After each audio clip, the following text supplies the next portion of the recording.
Greetings, friends. Welcome back to another episode of Dreamscapes. Today we have our friend Isabeau Maxwell, author, YouTuber, spiritual teacher out of North Florida, living the RV life. We're going to get right back to her in 2 seconds. Would you please, would you kindly like, share, subscribe, tell your friends. Always need more volunteer dreamers. Currently available 15 books of historical dream literature. I put a lot into it. I really appreciate the quality of it, and I want to sell something that you will enjoy reading and will find very informative. You should definitely buy them all, but I'm biased. Also, you can hit up BenjaminTheDreamWizard.com. You can see the full list of books there and podcast and other good stuff. I'm putting together an encyclopedia. That's enough about me. I never talk about me that long, but that's all the good stuff. So back to our guest, which is the reason we're here. And we spoke briefly before, and you just go by Bo. That's good enough. Yep. Okay. Yep. Good deal. Absolutely. Oh, and also, so as I said, author, YouTuber, spiritual teacher. We'll get those links in the description for you. But primarily, you can find her at thesagemethod.com. And I figured the first thing we do is just ask, what is that? I have no idea. What is it? It's intuitive training. It's a training program on opening up and accessing your natural intuition. I tend to take the woo-woo out of it and bring it back into a little bit more of that sort of grounded space, because everyone's intuitive. It's just a matter of figuring out what's blocking it. It's true. That's and the idea of a sage is very much related in my mind to the idea of a wizard. It's just it's someone who's been around, seen some things, knows some stuff, and they're willing to share, and that kind of a thing, and in a very way becoming your own sage, your own wizard, developing that ability within you. And I also, for my practice and all this, I tend to separate out the spooky woo, as I say, and I say it lovingly because maybe there's vampires and werewolves and ghosts and aliens. I've never seen one. I can't tell you, but all of that stuff is possible. I don't know what to do with it. I don't know how to make sense of it. I can't tell you if your dreams are prophetic. So I'm not going to try. I'm not going to pretend I have powers that I don't. I like the idea. Yeah. So how do you keep it grounded with the sage method? How does that kind of work in general? Interestingly enough, I wasn't raised around a spiritual environment or religion or anything like that. You're looking at a math major from college, complete skeptic up to the age of 32. And my grandmother passed away and showed up in my living room, like something I could have never even fathomed. It frightened me, and out of grief, I decided to toy with the idea that this stuff was real, only to finding out it really is. And I had to step into it. I'm not a big front runner show person type. So for me, my passion is helping other people also access their intuition. I think that's more empowering. So that's where my passion is. I did readings for a while, and then I realized everyone can do this. So wouldn't it just be kind of cool for people to be able to learn some techniques that they can use in their own guidance? And that's where it really went. Good deal. So definitely they get that stuff at thesagemethod.com more than, is that also kind of what's the subject of your books or YouTube channel? Are those slightly different directions? Yeah, the book is my memoirs for the first 2 years of opening up. So it's really kind of a fun read on what happens from a solid skeptic to a completely open psychic medium who's doing readings. It was a journey, you could say, so it does make it a fun read, but that's the book. And then the courses themselves are based on, the tools that you need to be able to access your own intuition, because a lot of people don't use it. We just don't have a lot of calling to use it. Yeah. And on YouTube, it's teaching videos, and I love it. I absolutely love it. And so it's teaching videos in terms of how to better access your intuitive sense. And so I get hung up with this, and I bet a lot of people do too. It's like, I have ideas and thoughts and feelings, and I'm not always sure what to do with it in practical terms. And, it's like, am I wishful thinking here, or am I on to something? Am I slightly on the paranoid side of suspicious when really I shouldn't be? Am I being triggered by something that looks like a red flag, but really it's a false flag in that sense? I mean, you probably get a lot of questions like this. Absolutely. These are the kinds of questions I cover on the YouTube channel too. because there's a lot of questions around intuition, and you just nailed it right on the head. One of the biggest ones, which is this my imagination or is this my intuition? Did I make this up? And I wish I had like the most wonderful answer, but I have a very true answer, which is if you have a lot of intent and personal desire around the topic, your intuition is going to be harder to access because that intent is going to create the imagination. It's going to get the imagination sparked. So it's a lot easier to get intuitive information on something that you don't have a desired outcome on. Gotcha. Which is a kicker, isn't it? Because that's what we want the information on. But when you're learning how to use it, learning how to feel it, learning how to know, okay, no, this really, I can tell this was my intuition. I can tell this is my imagination. You really got to start with things that you're a little bit detached from in training until you can get that feeling and learn how to trust yourself before you can dive into your own stuff. That's, and I would say that comports or aligns with the practice of psychology in a lot of ways. It's like, if you are, that's why they say you don't diagnose yourself. You don't diagnose friends, family, relatives. You're too close to the problem. So you need that a little bit of dispassion to say, I don't have a dog in this fight other than the intent is a good resolution, positive. What is it? Carl Rogers, I think the humanist, psychologist, he said, the two things you need for effective therapy is genuineness. It's got to be real. Well, whatever it is, bring yourself to the table, and unconditional positive regard. So you're going to get the real me, and you're going to get my goal in the process. Everything we aim towards is let's take a bad situation and make it better. But if you do those two things, you've nailed about 90% of it. And then you got to step back from the problem and not, as I said, not have a dog in the fight too much, or you're going to have a conflict of interest in terms of getting the right answer for that person that's not informed or what am I trying to say? Skewed by your own personal desires. Exactly. Those personal desires. And I call it the left. So you've got the left brain, right brain, right? Mm-hmm.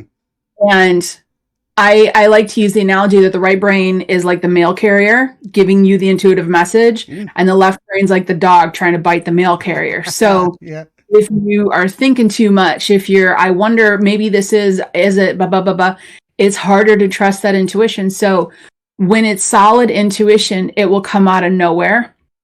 You weren't thinking about it before. Sometimes it doesn't even seem like it fits, and then it, falls into place 2 hours later. So there is kind of a little speckle of odd to it when it comes through as intuition and not necessarily imagination. For sure. Yeah. And there's, I always say it sounds trite, and it is, because it's an old phrase, sleep on it. So in my estimation, like what we're doing in our sleep is our brain never stops spinning the wheels. And that's what dreams are. They're just all the thoughts we maybe would have had in the background in the daytime are now foreground because we don't have conscious intent most of the time. Lucid dreams aside, don't know what to do with those either. But if you sleep on it, often if you're focused on a problem and it's really worrying you and you really need an answer, there's an outcome that's dependent on getting it right, you'll have some kind of experience, provided you can remember it.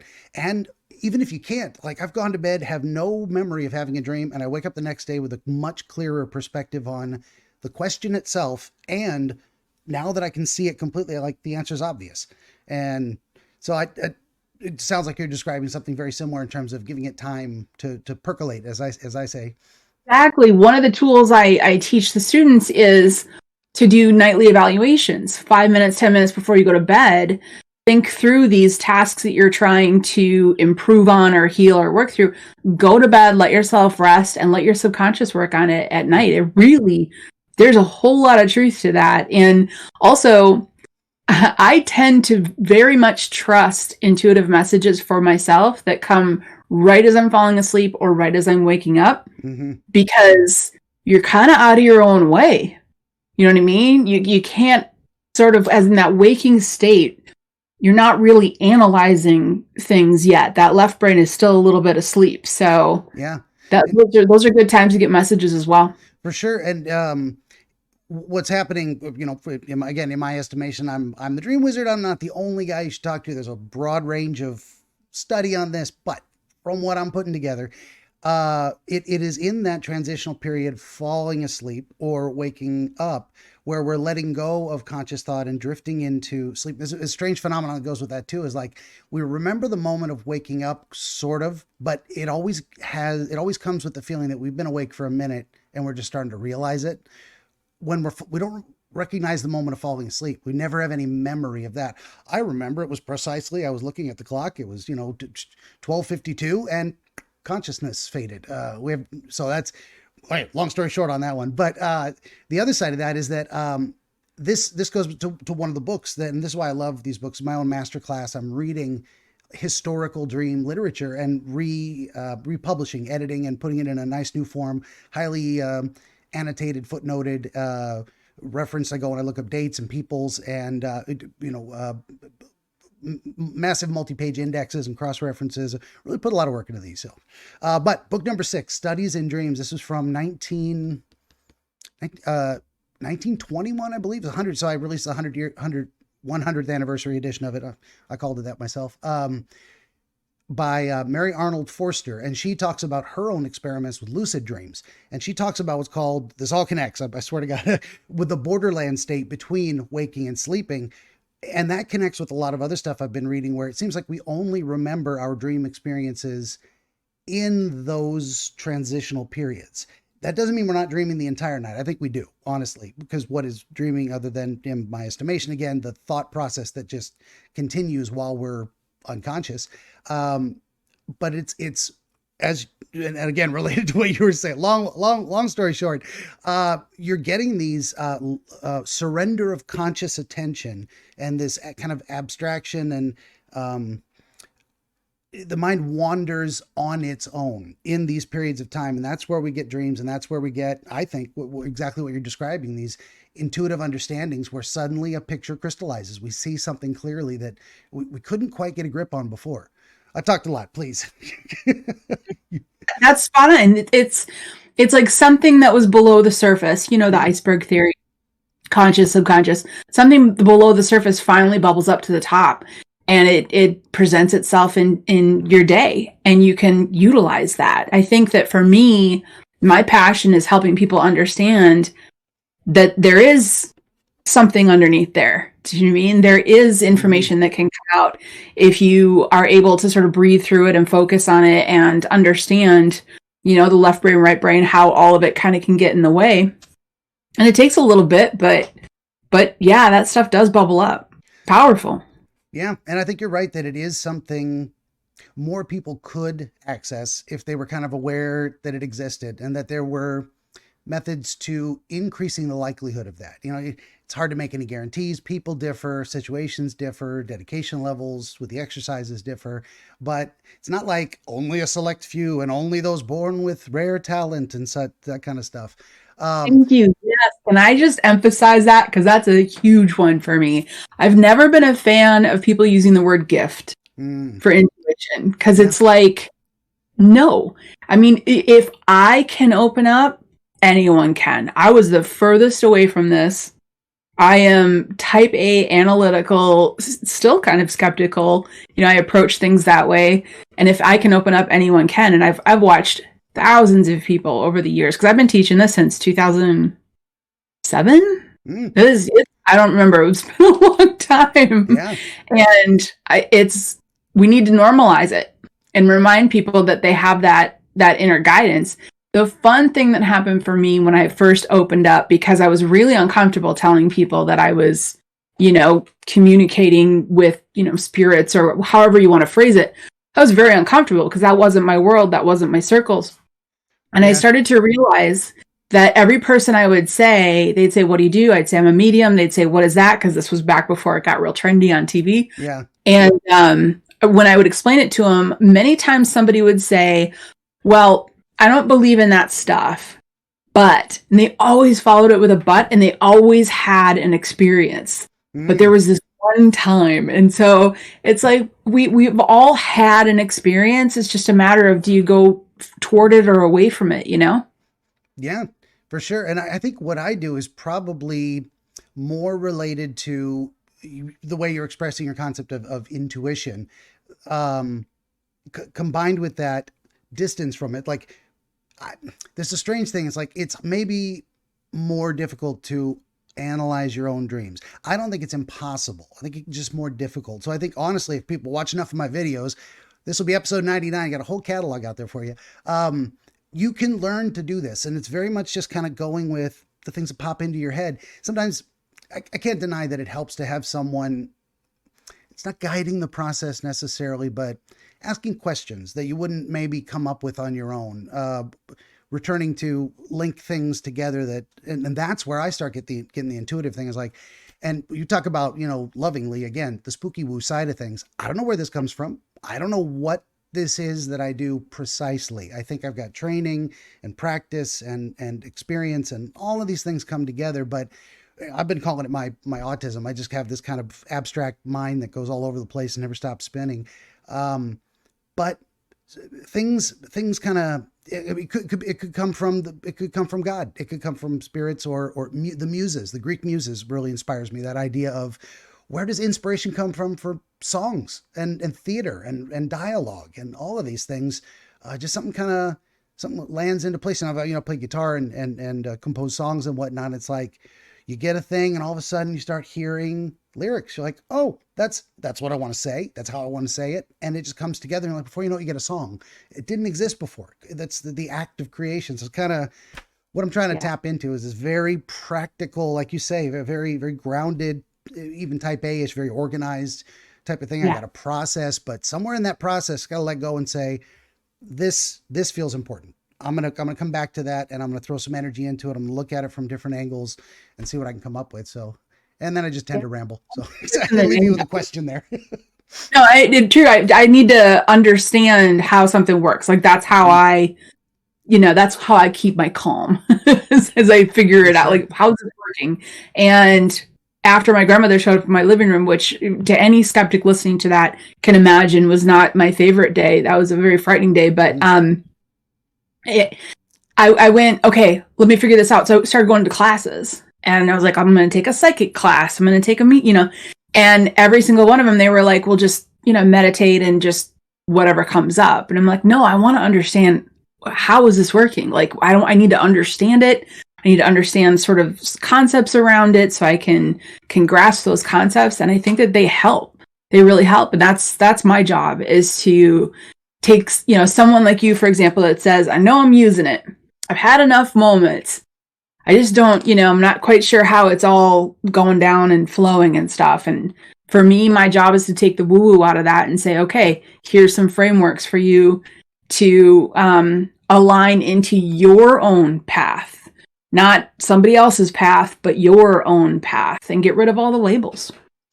For sure. Yeah. And once again, this is a heavily self-referential episode. In these books that I'm reading, there are many. It was about 100 years ago, in the late 1800s, early 1900s, that there was maybe more of an occult fascination with spiritism and different stuff. And there was a very scientifically minded inquiry into the return of the dead, to our dreams, to, they have the whole seance thing happening, trying to transcend the veil and get those messages if possible. And I think it's become a little poo-pooed in modern scientific times. And people have just said, well, that's just ridiculous.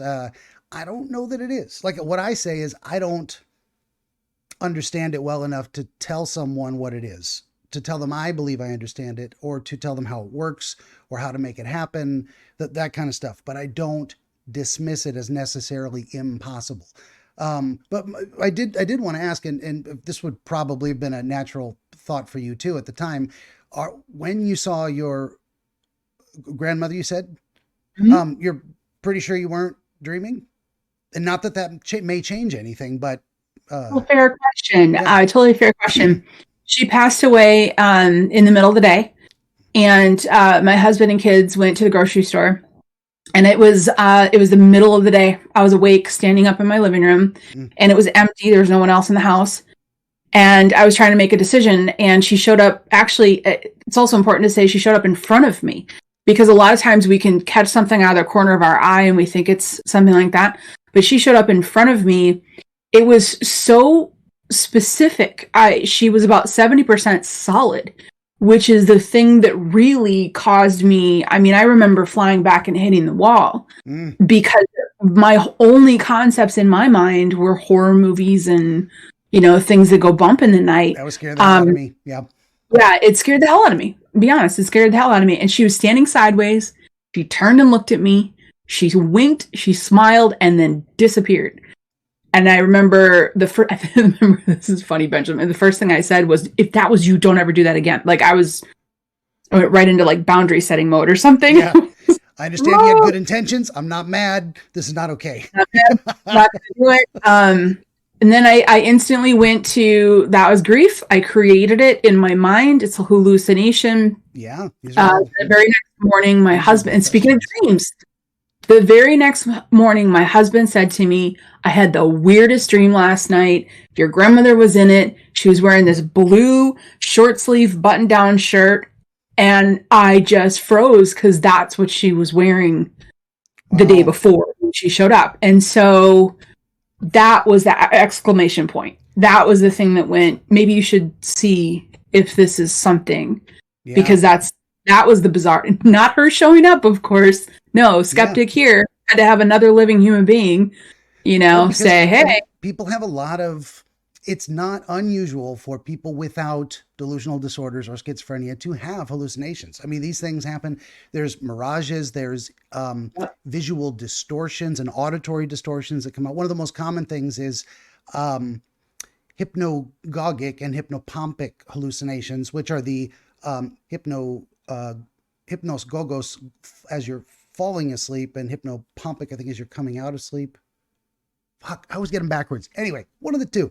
But we get these when our brain, and one of the very common experiences people have is hearing their name called. It's the thing you're most attuned to catch, to catch your attention in an environment. And a lot of times it's ascribed to the house settles. It makes a creaking groan sound, and it sounds like, whoa. And you're like, whoa, my name gets called. So these things do happen. And it's perfectly normal. It's not a sign of anything, but tremendous grief and stress, sleep deprivation. There's a lot of things that could cause you to have this visual experience where a vivid imagination, a daydream, appears physically in front of you so intensely because it's so visible in your mind's eye, so that it's a natural. But just like you're saying, what do we do? How do we reality test? We ask other people, hey, do you see what I'm seeing? And this is what you got. You were leaning very much on the, I'm going to rationalize this. I'm going to say stress, sleep dep, hallucination, put it out of my mind. Of course I was freaked out. Then your husband has a dream and says, I saw her in the same outfit. She came to me too. I don't know what to do with that either. That would blow me away. Yeah, it was even stronger than that because I didn't tell him.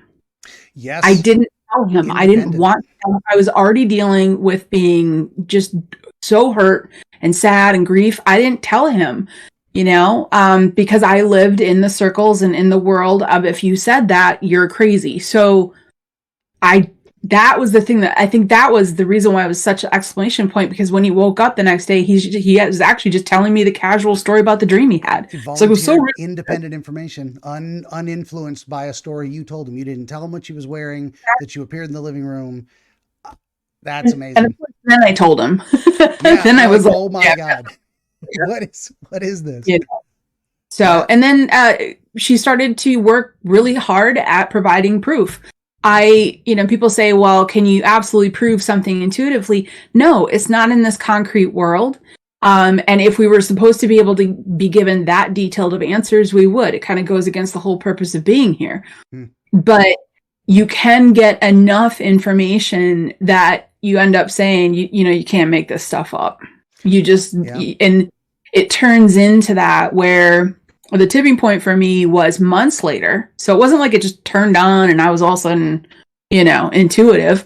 It was, I had to work at it. And I was using like yes and no intuition. And it was a couple months later when I felt her. I hadn't seen her again. I just got the goosebumps is what everyone talks about.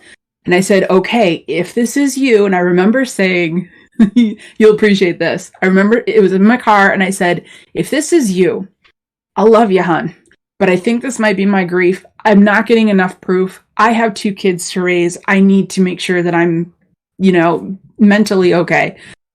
Please tell me something. And I sat with her for a long time with her energy doing yes and no questions. And I got something very specific. My mom was going to be in trouble financially.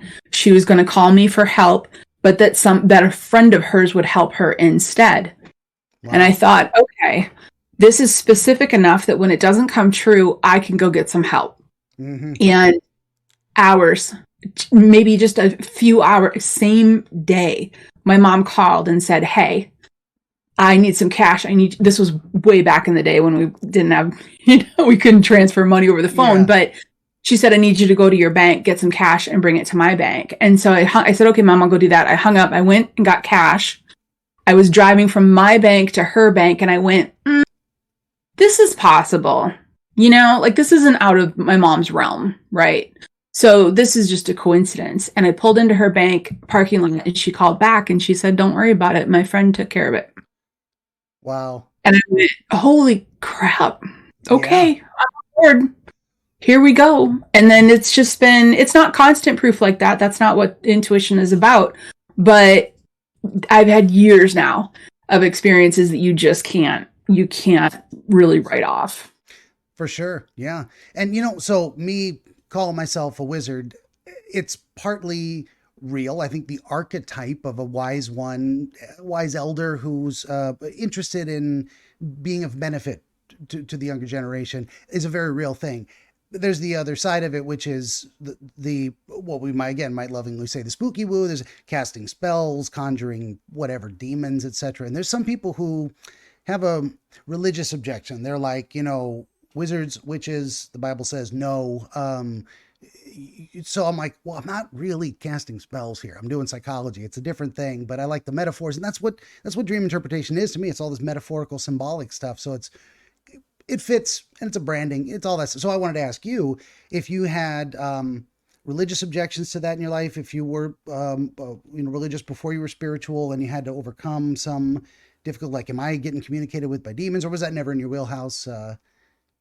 The cool thing was that it wasn't in my wheelhouse. Okay. And I say it's cool because I, to this day, I don't align with any one particular thing. And everything I teach, I try to teach in more general terms and analogy form-based concepts so that the individual that's learning from me can apply it to their path.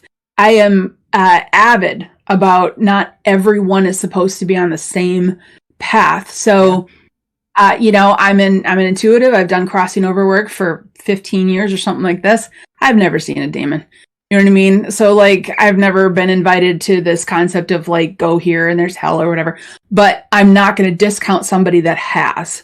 So whatever, you do you, and let's talk about this in general concepts on how this whole energetic thing is working.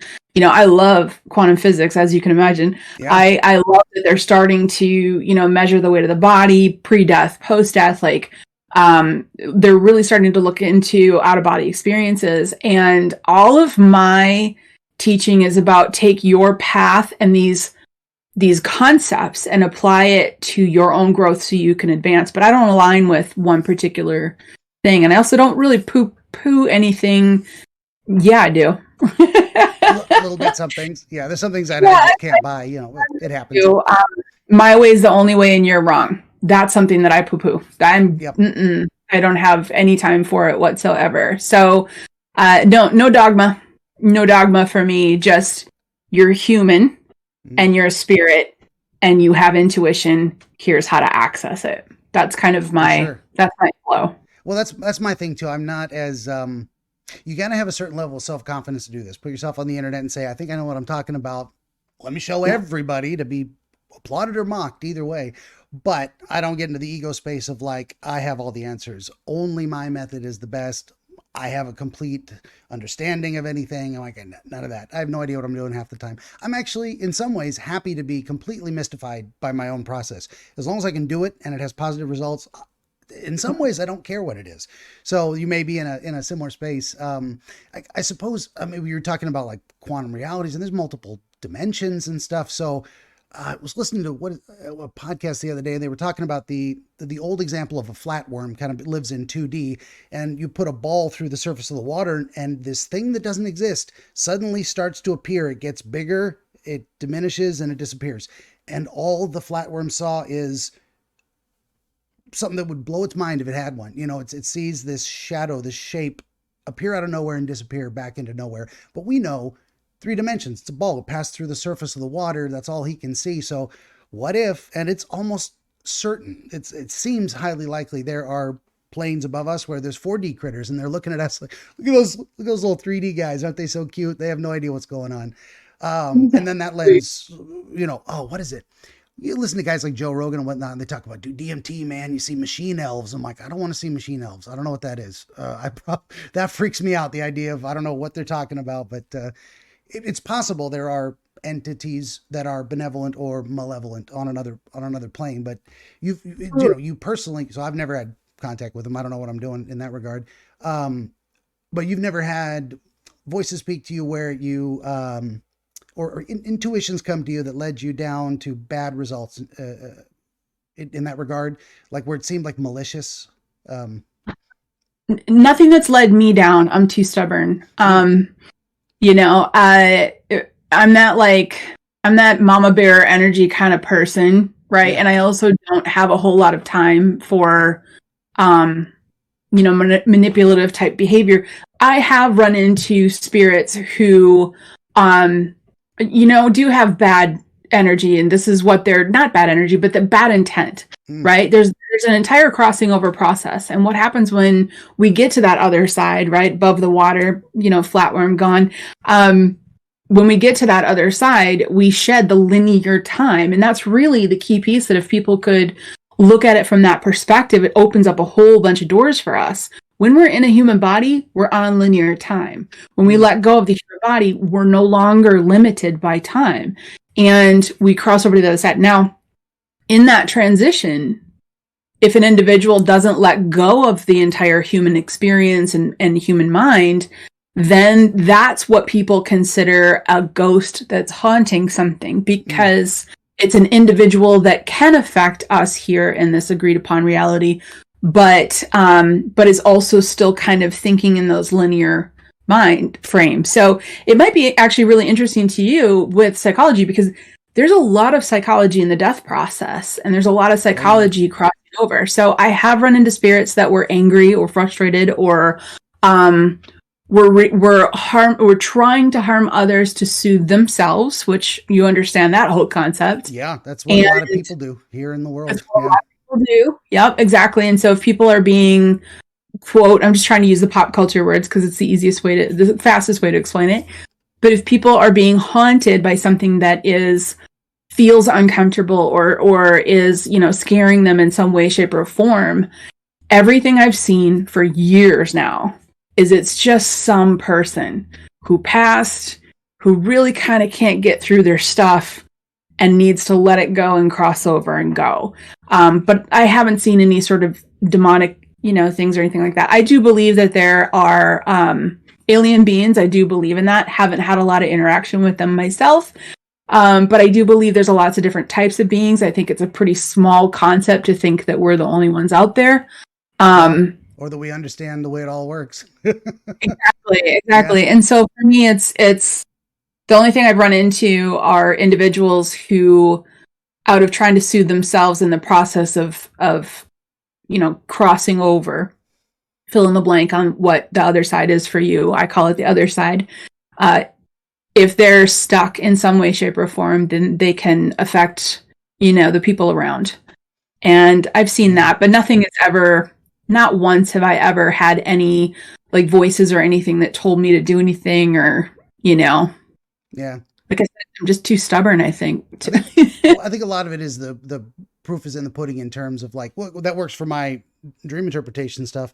If we get an answer that feels right to you and explains the imagery, then it's right. And it's like, it doesn't matter what I think. The answers aren't in me. I'm not telling you what you believe. I'm helping you look at what happened until we can figure it out. I think it's a similar thing we've got going on with you in terms of like the results are proof enough in terms of, like you said, with getting a message and then your mother calls and Yeah. how it all played out. So, well, long story short on that, if you get an answer or a resolution that is true, at least honest, at least useful to someone, or has a beneficial result, you can kind of guess it's probably not coming from a bad place. Would be Yeah. my intuition on that. Exactly. And, it's very rare that there is a spirit that is harmful. For the most part, the whole crossing over transition, if anyone's, I tell people look into near-death experiences. It tells you, they tell you a lot. There's a lot of similarities with them, and it's an automatic process. You let go of the physical body, and then you let go what I call the programming mind, and then, you're fully in spirit form again. And when we don't have linear time, we don't have fear, we don't have anger. You need to be literally in linear time to have those things. So yeah. And a lot of those things are related to, in my estimation, on the bioevolutionary side of things, fear, anxiety, pain. These are all mechanisms. We could say they're gifts from the creator, be it evolution, be it biology or whatever, to keep us alive, to keep us out of trouble, to keep us away from damage to our physical form, so we can reproduce and continue living. But once you're dead, there's no need for any of these. They don't serve a useful purpose. I can't imagine they come with us, for any reason I can conceive of. It's kind of like once you're on the other side, you're really the best version of yourself, because you don't have those limitations anymore. So you approach everything very differently than you do when you're on linear time. Mm-hmm. And I find that that's fascinating. That's one of the things that I have found the most interesting in the whole process of, death and crossing over. And, sure. People say, well, am I going to get stuck? Most likely, no. It's an automatic process. It's a joyful process for most. People that do get stuck are getting stuck out of serious fear-based beliefs. Yeah. I've always had so I'm also, I'm an odd duck in a lot of ways. So I would say I'm an agnostic, atheist, deist, if that makes any sense. I have to explain it usually. So agnostic, I don't know for sure. I'm not putting a pin in it and saying this is solved.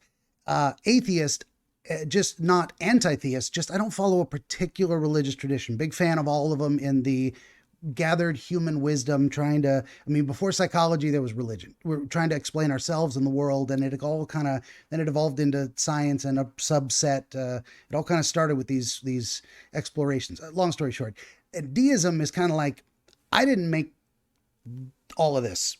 I don't know what did. Whatever did is bigger than me, because I can't make this. I can't do this. So if you want to call that God, that's fine. I think there's a God. I don't know that it wrote a book and told us how to live. I'm not so sure about that. But I know that whatever we're living in, this was made by something else, and it was made to function in a particular way. So that's the kind of founding fathers deist approach. Nature's God, that idea. I was going somewhere with all of that. So my belief structure is like, I don't think it is possible that we have a light switch. There seems to be the experience we're having here, but whatever we are seems to be something else. Maybe it's in an intuitive understanding, perhaps. And I think when we cross over, that we let go of this, then we, in a sense, rejoin the collective energy of the universe. So how does this inform my concept of broadly speaking, heaven and hell? Is that whatever we experience on that other side is what we bring with us out of what we feel we failed to do here. Once we can look at ourselves clearly outside of the meat suit and we go, oh, I fucked that up. Oh, I was awful to those people. I feel terrible. We put ourselves in our own hell because we can't cover it with all the distractions of the world. So the idea of hell is like, you see yourself fully and you're like, why did I do all those terrible things? So the transition process, and people say, well, what about these horrible people and people that do really horrible things and things like this? They have to go to hell. That's a locational kind of concept. Very and again, you're going to need solid, you're going to need linear time or some version of linear time. And that just doesn't hold up. So when it comes to the concept of hell, the closest I can get to it is going through that transitional process of having to review. And what I teach my students, my funny analogy is, if I walked up to a friend and just punched her in the face one day just to do it, when I die and I go through my transition process and I'm releasing all of the human linear time crap, for lack of a better way to say it, I have to review that. I have to review that. I have to go through it again as myself. I have to feel what it felt like for her mom, for her boss, for her other friends. Like, I have to review that ripple effect. And then in that process, you're letting that go. So the only concept of hell I can get on is if somebody is scared, angry, and stays stuck in that transition process and refuse to move through it. That's their own internal sort of mental hell.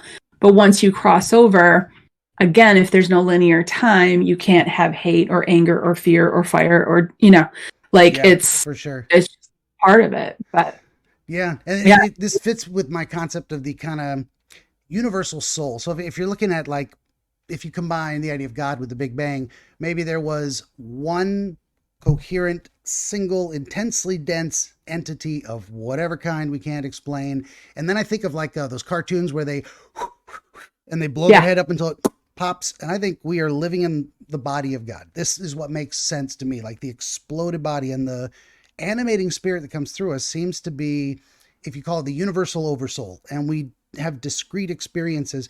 So long story short on this one, again, I think, again, do I know for sure? I don't know, agnostic, but it makes the most sense to me that I am you. We're part of the same soul. So anything I do to you, I'm literally doing to me. And as you were saying, I get to experience it from your perspective on the other side and go, wow, I really hurt me. Why would I do that to me? I think the Beatles hit on this too. I am you and you are me and we are all together. I think they were very Eastern idea. And I mean, that feeds into the idea of reincarnation too, where it's like, if you feel you screwed up bad enough, you're like, I need to try that again. Maybe you come back. I don't know for sure. But it seems like if I don't know, this is all very esoteric stuff that I'm not entirely sure of, but I have all these thoughts. It seems like if we screwed up bad enough, we put ourselves back into the simulation and say, I need to do that better this time. And we maybe choose to keep doing that until we purge ourselves of all these things that we don't want. And then you get that very karmic cycle. And the way to escape to nirvana is to get rid of all these fears and angers and desires that are causing us to hurt other people and hurt ourselves. So that's my rant. Well, let me throw this idea out at you real quick. Yeah. If we stick with the concept of linear time, and we agree that when you cross over and you go back to that, I believe in the collective soul as well. I don't believe that there's a dude in a robe with a white beard. Like, that's not my groove. 3D human style of God. Yeah, I don't think that's what God is. I believe it's more like a spider web of connections, and it's the connections that connect all of us that we're like in the soup. You know what I mean? We're part of. Looks like through the telescopes way out there. Oh yeah.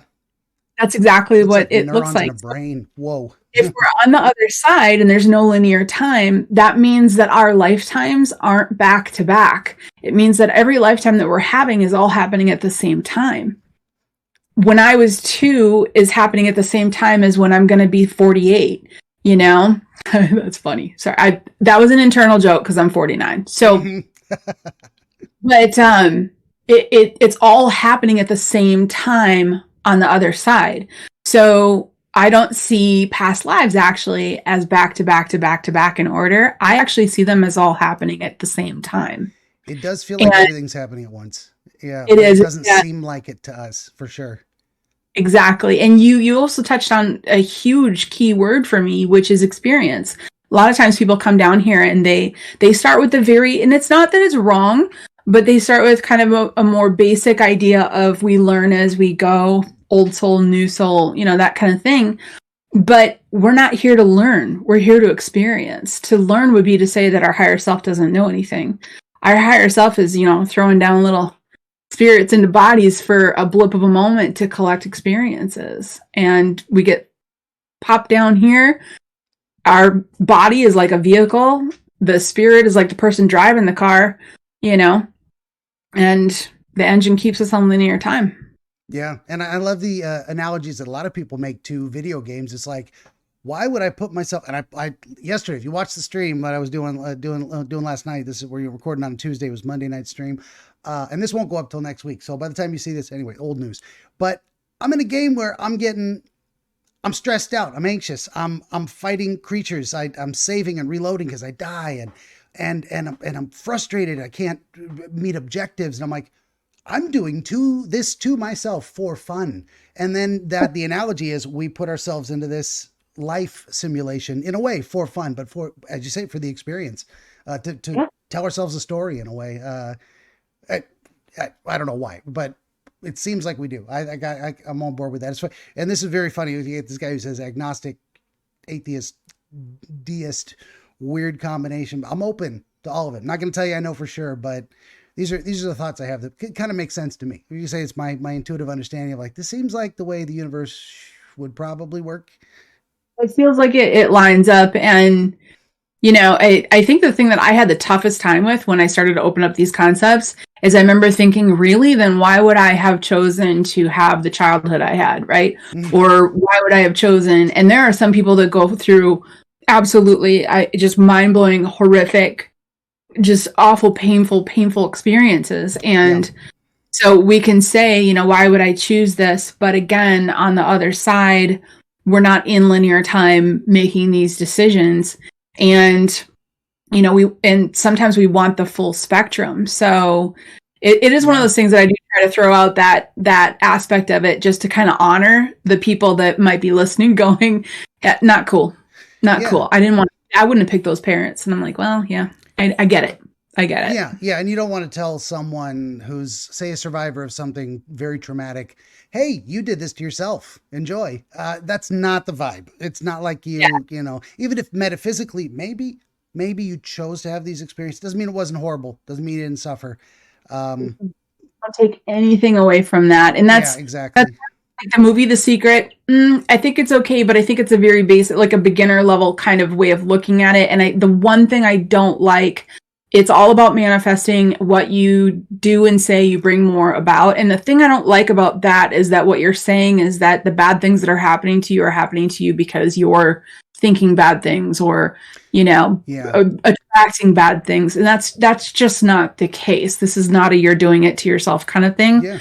It's you signed up for a vacation, and sometimes vacations suck. So well, there's two sides of it too, and I don't think it's either one. I think it's always a combination. It's kind of like nature nurture. It's always both. There are bad things that happen to good people, total natural evil in that sense of just random. Why did you get hit by that truck at that intersection? Maybe it relates to choices you made. Maybe it doesn't. Then again, we do also make mistakes in our choices. We do our best, and it's not about placing blame. It's just about you were in your car at that intersection at that time. Maybe it's not your fault, but you didn't stay home. There was a choice you made that contributed to it. So there's always two completely separate spheres of responsibility, things you did and things that happened to you, and they're always overlapping. I was going somewhere with that too, but it's not as much about blame. In the psychological sense, we want to look at, are you, say, self-sabotaging? Are you in denial about things that could be of benefit to you if you were willing to look at it and challenge yourself to be uncomfortable in certain ways for a positive result on the other side of it? So, but I mean, this is all part of my history-long concept of the evolution of humans realizing we're conscious, that we can look around and see the world and negotiate with the future and make decisions that change outcomes. And we go, whoa, now what do I do? And we get, tribal shamanism and the rise of organized religions. And then we get into the science thing, and I think it's all of a piece. I think it's all connected. I was going somewhere with that too, but that's my rant. Well, where my mind is going as you're speaking is, if we could start to figure out how we're similar, that would go a long way, because I think it's pretty naive and small to say, this is the name of the God, this is the rules, this is the whatever, and then expect everyone globally to get on board with that is you're missing the point. right? That's Yeah. what I want to tell you. You're missing the point. If you do have a name for your God, if you do have a pattern and a set of beliefs, that's awesome, right? But the second you decide that all other ones are incorrect, you're missing the point. We just came down here. There's like 32 flavors. Just could you see that there's more than one? And it's all ice cream. So it's all the same thing. It's just different vibrations and different ways to speak about it and have it unfold. So I do. Yeah, I'm not big control thing. Yeah, no, me either. Well, that's like, I'm very much, we'd say, I don't talk about politics on the show, but politically, I'm a libertarian. I'm like, if you're not hurting anybody, it's none of my business. It's your choice. And I'm not going to tell you what to do. I don't feel I have a right to tell you what to do. I feel obligated to offer advice, to make recommendations. But it's very much a hands-off type of thing. I mean, there's certain levels of it, like if you got a dementia patient wandering into traffic or a 2-year-old wandering into traffic, unaware of the danger, maybe you pull them out of traffic by force. I don't think that's a violation of the non-aggression principle. Technically not aggression. It is control. But anyway, long story short on all that stuff. One thing I thought of while you were describing that, and me and the flow of history and the 31 flavors type of thing, I hope over the next 2,000 or 10,000 years, if humans can stick around that long, we start to find all those common links of different religions and work and psychology and philosophy and distill it down into these things seem to be the way it is. And there's just less to argue about because we're like, this just makes sense. And this is what it seems to be. And I would want that to be heavily libertarian if I could. If it's not voluntary, it's tyranny in my perspective. But that's my hope for humanity. We figure it out eventually if we can stick around long enough. Exactly. And I picture, finally getting to that, point where I pass away in my 90s, crossing over, and then, you see a person would see what they called an angel and then go, wait a minute, you were also this and you were also this and you were also this. You were this thing that this other culture called you. Oh, you're all the same thing. I think there's a lot of that kind of crossover. Yeah, different names for the same thing. So one person can be giving, and I'll say it this way, one person can be giving like a higher being or an energy a name. Somebody else has a different name. They might be talking to the same being. Do you know what I mean? Sure. So it's the intent of the energy that you're connecting with, not necessarily the name given by another living person. Yeah. That's where my passion is connect directly. Get your direct source connection, because it's not about what another living person, the story that they've created for you. It's your direct connection. And then what story do you resonate with? Yeah. Well, and speaking of resonating with stories and the idea of common human experiences that bring us all together, dreams. Almost everybody dreams. I wanted to look at the time and make sure we're not keeping you. I know you got a heart out, so I don't want to short us on the dream content. Fascinating conversation. We could probably keep going for another hour on that. Never get to the dream. Absolutely. But I'm going to make a note of the time here. What do we got? 54 something. Okay. Benjamin the Dream Wizard wants to help you pierce the veil of night and shine the light of understanding upon the mystery of dreams. Every episode of his Dreamscapes program features real dreamers gifted with rare insight into their nocturnal visions. New Dreamscapes episodes appear every week on YouTube, Rumble, Odyssey, and other video hosting platforms, as well as free audiobooks highlighting the psychological principles which inform our dream experience and much, much more. To join the wizard as a guest, reach out across more than a dozen social media platforms and through the contact page at benjaminthedreamwizard.com, where you will also find the wizard's growing catalog of historical dream literature available on Amazon, featuring the wisdom and wonder of exploration into the world of dreams over the past 2,000 years. That's Benjamin the Dream Wizard on YouTube and at benjaminthedreamwizard.com. So as per my usual process with the dream thing, I'm going to shut up and listen. Our friend Bo is going to tell us kind of a beginning to end little narrative thing. This is what happened in my sleep. And then we're going to try and figure it out together. So I'm ready when you are. Okay. So there's parts of this one that I'm having a tough time putting to words. So I'll just do my best. Sure. This is why I was so excited to talk to you this week, because I'm like, that just happened to me. I need to talk to Benjamin. Mm-hmm. So in essence, it was a very sort of typical dream. I went to a mall. The mall was completely empty. I went into the mall, and in the middle of the mall was this like huge field. And there's two pieces that confused me a little bit. The first piece that confused me was I knew that I was in the middle of this mall, but I also knew that the field wasn't infinite. Like there was no, you know what I mean? So I knew the mall was around me, and that 50 feet away I could see a store that was again empty. But I also knew that the ground, the grass, the pasture that I was standing on went on forever. Mm. So that was the first thing that was really interesting. I did feel, and we're talking about my grandmother earlier, I did feel her in there. And that part of it felt very real, but she felt like she was kind of off to the side watching. Then what came about was all these basic things showed up. Like I saw, you must hear just the coolest stories, but Oh, yes.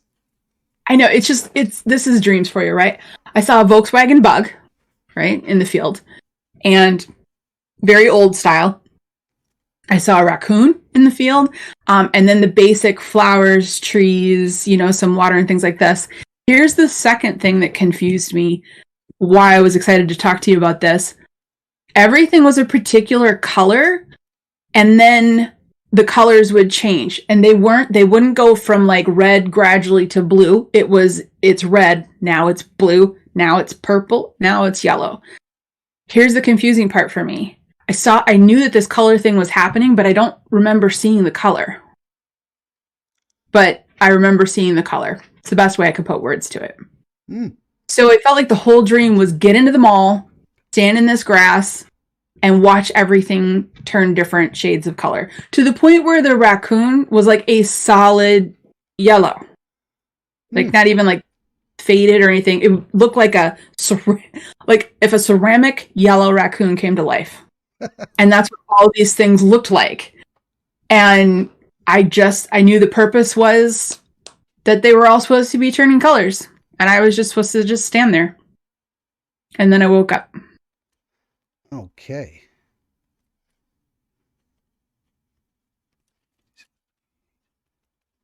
All right. That is fantastic. You're not kidding. I hear the most amazing stories, because these are not like, no, these are not crafted by people. People don't go, let me imagine something and tell a tale.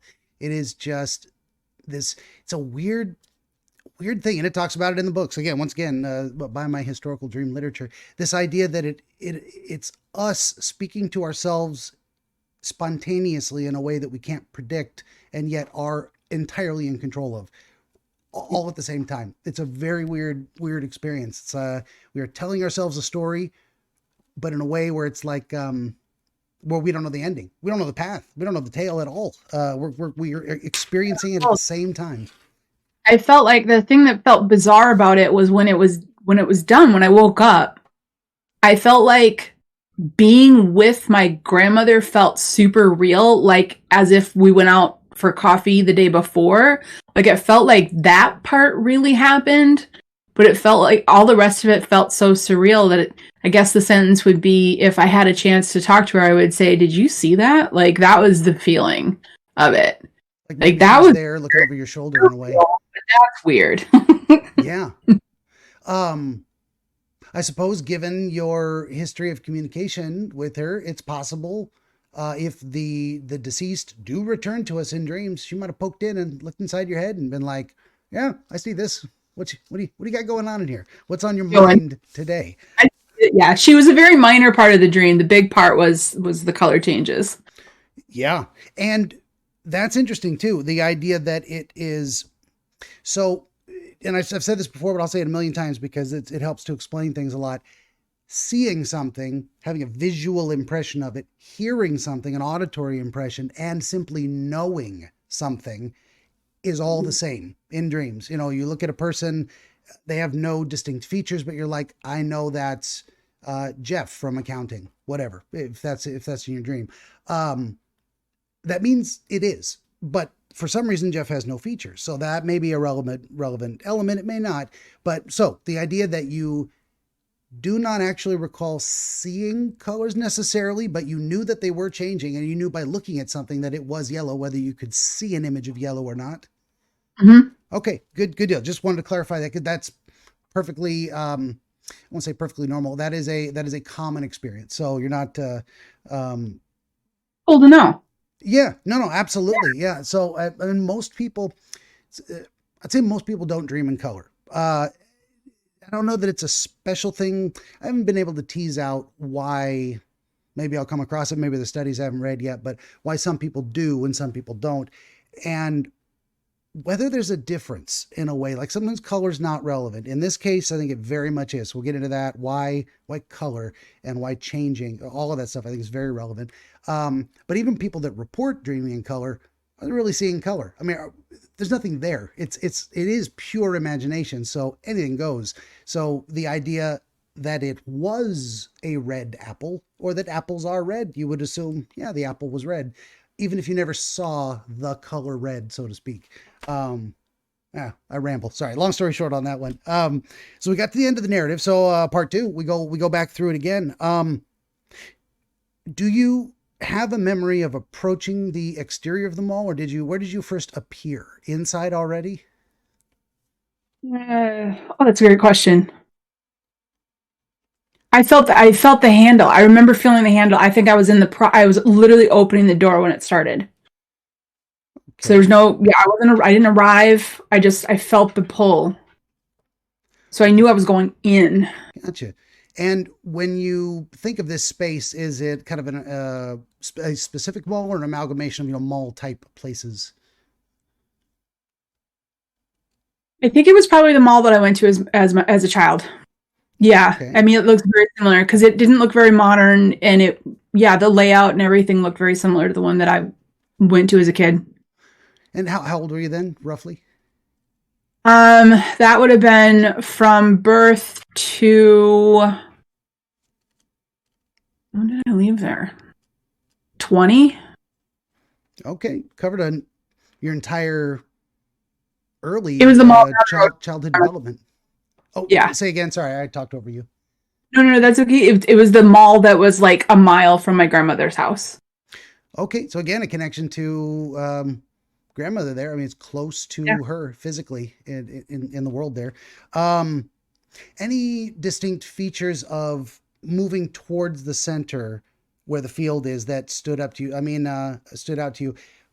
But by that, I mean, you saw the tile, there's a split level thing, you saw an escalator, specific stores that might have been around you, that process of walking towards the middle. Okay. Now that you're you're asking that, I love your process. I think it's great. I remember not seeing any store names, and I also remember having the feeling that I'm seeing something up ahead that doesn't fit, because my childhood one, now that we're saying it this way, my childhood one didn't have a field in the middle. It was, it was a food thing in the middle. The thing that I recall is everything was very symmetrical. And I saw 2 large pillars that were probably about 2 feet in diameter, one on either side, that held up the second floor, but I don't remember there being a second floor. I thought it was for one level, but it was that's what hit me the most, was very symmetrical. And you go in, there's 1 store, 2 store, and then you're supposed to be able to go to the right or the left. And that's exactly how it was laid out. But this new thing was up ahead. And I remember not seeing what the new thing was until I got through those pillars, until it opened. Okay. Any idea what those pillars were made of? I mean, did they just look concrete or marble? Cement, yeah. Cement. And they were rough. It was, they weren't like smooth or marbly or anything. They looked like poured cement pillars. Okay. Very interesting. And they were relatively wide apart, or close together, almost like a doorway, or? I would say they were wide apart, so they would probably be, so bad with space, sure. 15 feet apart. Okay. And it seemed like they were holding up a second floor. Like, did you ever look up to see if it's, like vaulted ceiling or? I didn't look up. It felt like that was their purpose, but but again, it's conflicting because I felt like it was a one level mall. Um, yeah, but I don't remember the ceiling. I don't remember seeing a ceiling at all. Um, yeah. Okay. Interesting. So just want to pause there and we're gonna keep going because now we're getting to the field. But this seems like this is the approach to the thing which seems like it didn't fit. And you're in a very specific area. You're in the mall kind of from your childhood that was near your grandmother's house. So there's family connections there. There's a place you went to where you had particular types of experiences enough to stick it in your mind visually. You went there often enough that it was a part of your life in some way. You're not seeing any store names, but the layout appeared the same, except ahead of you where the food court would have been, you got these pillars. And what is beyond the pillars really didn't become clear to you. You just had a feeling like that isn't what I remember. That isn't right, or it doesn't fit. But you weren't sure what it was until you kind of passed through. Yeah. During the dream, I felt like this doesn't fit. I guess during the dream, I didn't realize like the mall fits because I'm remembering it. Mm-hmm. So I remember thinking this doesn't fit. Yeah. Yes, you've got a very familiar space. Yes. That's perfect wording. Yeah, Felt very yeah. familiar. Familiar Mm-hmm. space, but then inside of that familiar space is something that doesn't fit. And doesn't fit is an interesting turn of phrase too, because it literally doesn't fit. It could not be contained by the physical building. That's why I wrote Yeah. down on the earlier was like, there is an infinite space within a finite space. Very Yeah. interesting. That was my own little thought there as I try to make notes. Just kind of reviewing that a little bit. Does anything come to mind about this approach process? Opening the door, walking in. Just the symmetrical. It's the best way I can put it. Just the like I've no, I was gonna say I felt comfortable and symmetrical, but I think I'm trying to analyze that too much. No, it was just um the stores on the right were the store same as the stores on the left. The two pillars were the same on either side. It just felt, the tile was all very symmetrical. Everything was just really symmetrical. Yeah, yeah. And that seems, and because that felt important to you, I think it probably is. There's the ideas that come to my mind are something being very orderly, structured. As we were talking earlier, this is why I try to talk to people more now beforehand.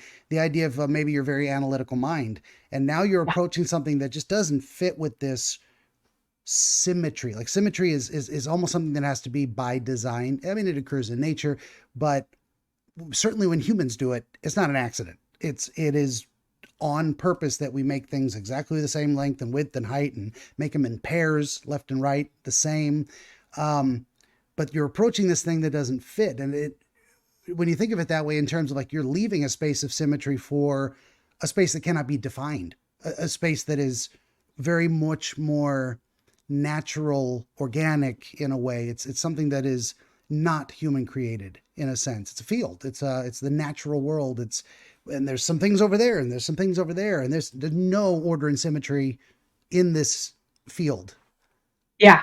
When you kind of Yeah. contrast those two ideas, either you've entered through doors that brought you through a transitional space of maybe the rational, symmetrical, orderly into another space. When I start describing things like that, does anything come to mind? Well, my life. Your life?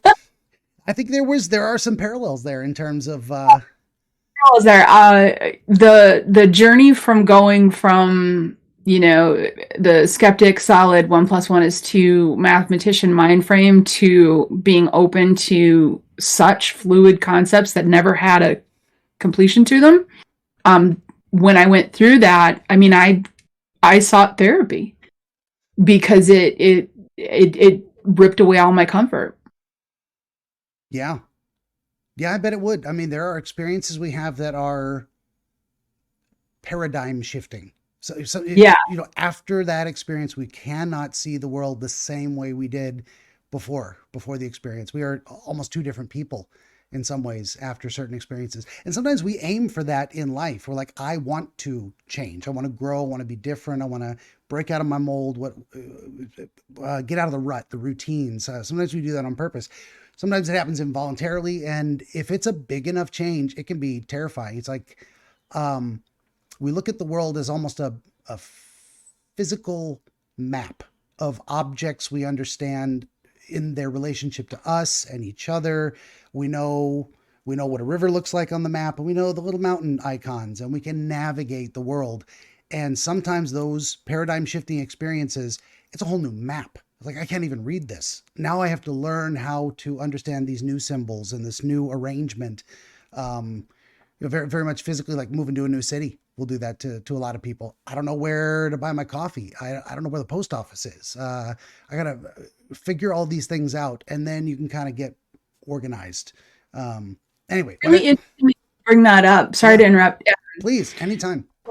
I had mentioned before to you that my partner and I are full-time RVers. Like, we let go of the apartment and we've been doing it for 2 years. And the first 3 months of this, I realized how uncomfortable I was driving in towns that I didn't know. And I wasn't, that made me aware of how much of a security that was to know the roads that I was on. And I wasn't aware that that was a security I had until we left. And every week we're in a new town, and and it was uncomfortable. I'm used to it now, Yeah. But that's a great analogy, because I went through that. Yeah, there is. And humans are amazingly adaptable. We can do almost anything. And that doesn't mean, there are limits, but you can put us in a lot of really strange situations, and we can kind of figure it out if we have enough time and room to maneuver and ability to think and whatnot.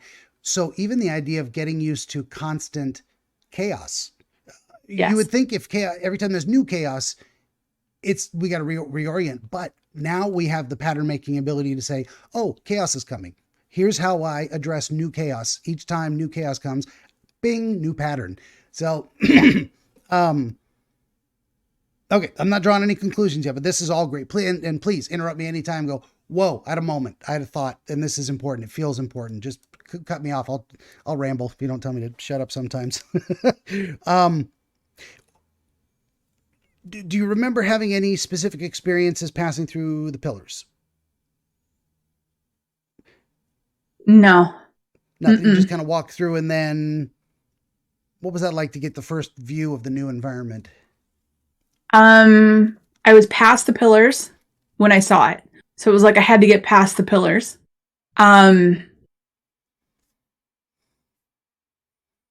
It felt like just sort of a light switch. Like now I'm standing on this grass.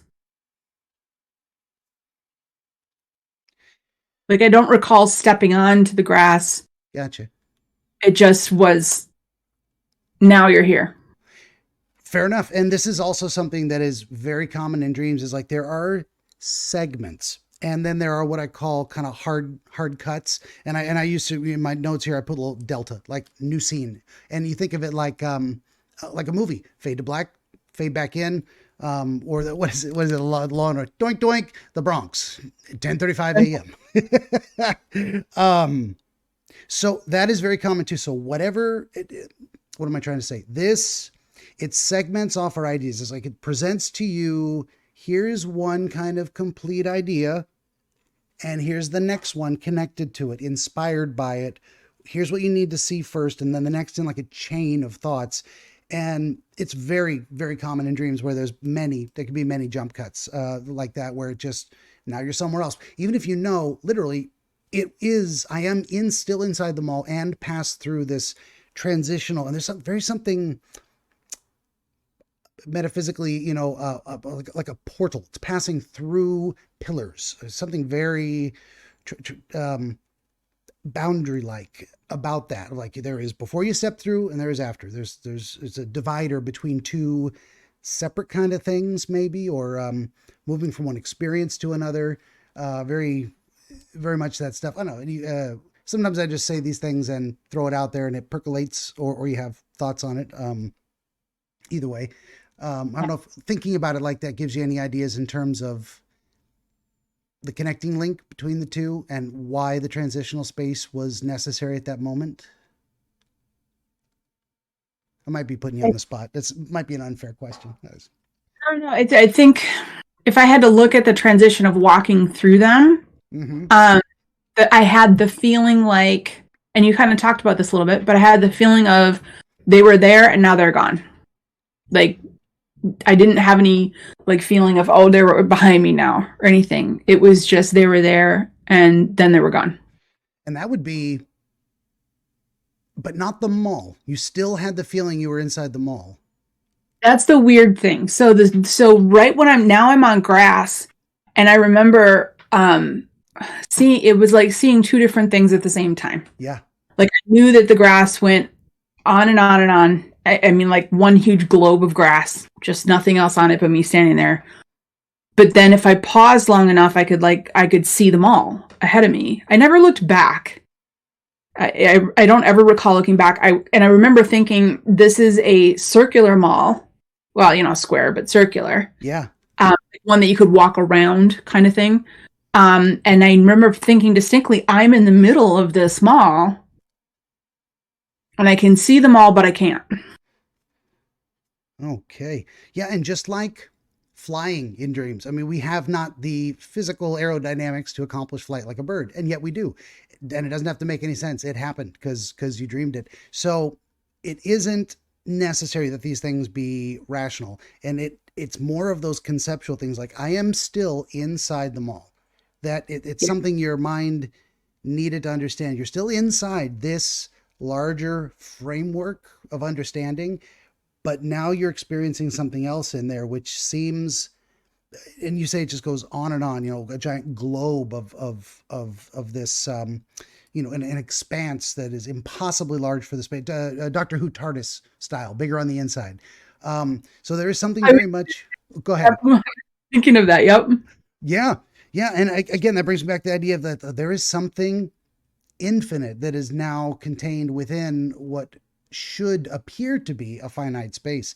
I mean, I'm getting strong vibes going back to the idea of us, our earlier conversation of this, we are the spirit inside this infinite thing in a flesh suit, in a way, contained within something physical and finite, and how impossible that seems. I don't know if that's resonating with you specifically, if I'm just drawing that from our conversation. Yeah, it is definitely a feeling of I've stepped into something bizarre that I'm not used to. That was probably the overwhelming feeling. I don't know if you could say a little bit more about that. So bizarre, not used to, from a familiar space into an unfamiliar space. Yeah, I didn't say this in the dream, but it's kind of the feeling of like, wow, that's interesting. Like, I didn't see that one coming. Kind of a surprise. That it's happening. So here we go. Yeah. Okay. Yeah. And it sounds like kind of a mingling of surprise and acceptance, but without fear or a feeling like I don't belong here. I shouldn't be here. This is a dangerous place.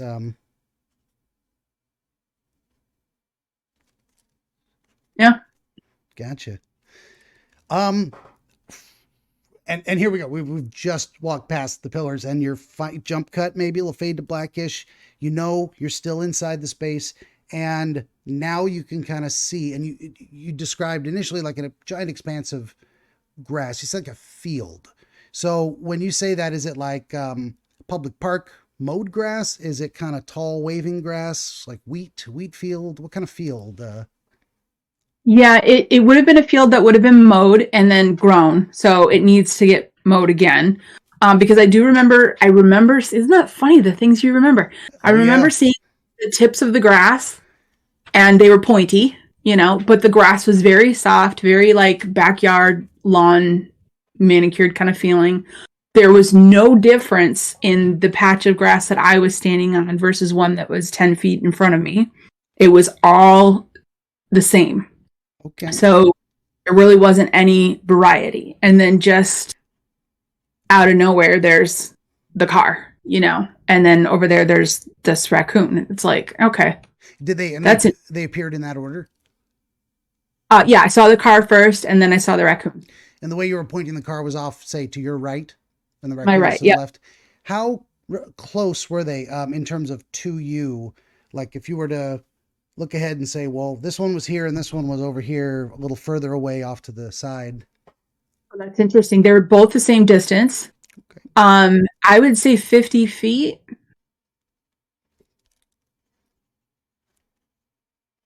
Oh, and there was flowers too. I forgot there was flowers.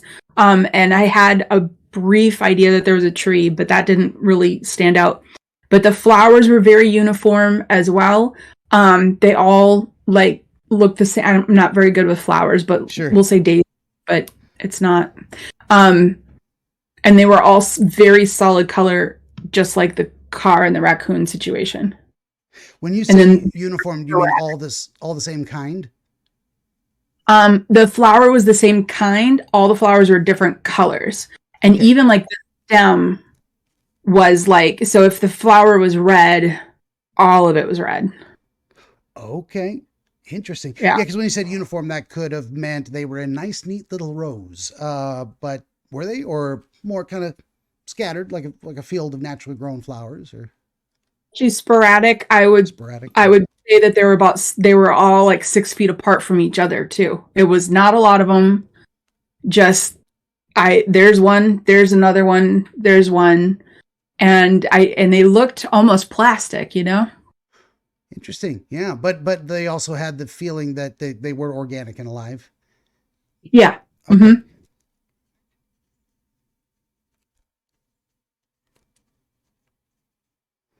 All right.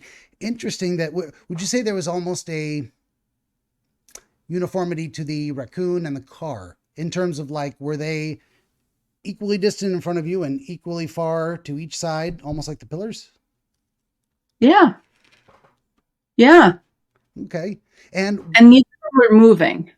neither one. I remember yeah. Car was turned off, no one was in it. The raccoon was alive, I could tell that, but wasn't moving. Not moving. Gotcha. But you did definitely kind of see the car first, or became aware of it first, as far as you can tell. Mm-hmm. Okay. And instantly knew VW bug. Like, yeah. And we're talking Herbie the Love Bug style, right?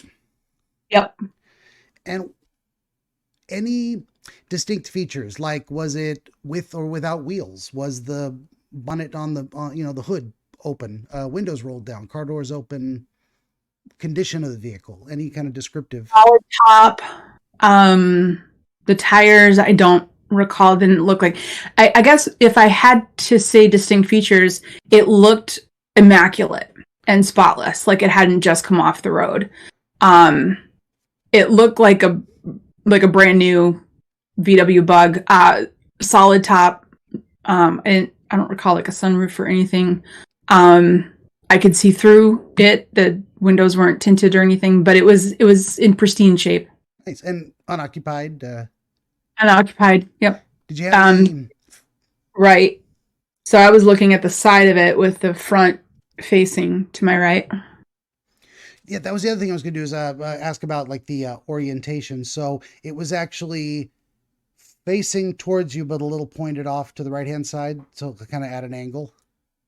And it was very perpendicular. So I could equally see the back light and the front light. So I could see the side, and it was pointing to the right. Okay, very much full-on side view.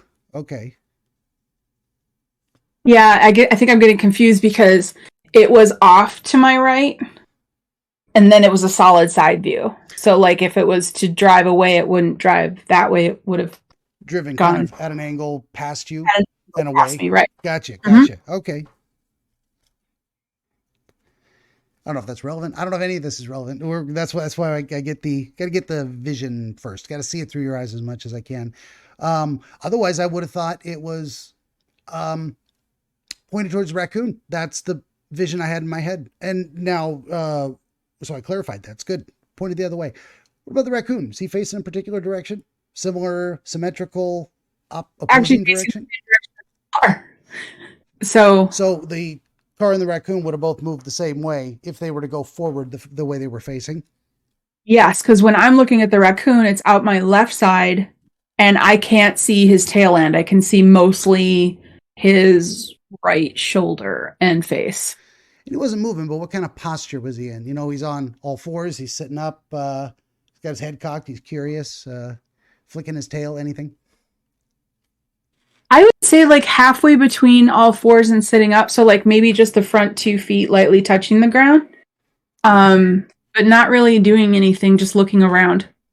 Okay. And you had that impression that he was observing his environment as you were. Yeah, he didn't see me. Actually, I wasn't part of his equation. I could tell that. Um and I was really thrown by how he was colored, I guess. Oh yeah, yeah. And then there's kind of a bright yellow. Yeah, well the car was yellow, and did it go yellow to red? And the raccoon went something to yellow. They were never the same color at the same time. That one I can say for sure. But I don't remember what colors they started with. And like I said, I don't really dream in color. I think maybe I have times. So for me it was more like I know what that looks like if it was solid yellow. So it's strange to say it that way. Yeah. And it's when you say solid yellow too, did he have the raccoon mask about underneath the yellow or It was all yellow. all yellow? Like all one shade of yellow too. So like if something had stripes, it wasn't like it's now yellow and you could see different shades of yellow stripe. It was like ceramic, one paint, solid yellow. And same with the car. The tires, the wheels, I mean, all of it was the exact same color. Like if you dipped it in a paint. Yeah. There's a very interesting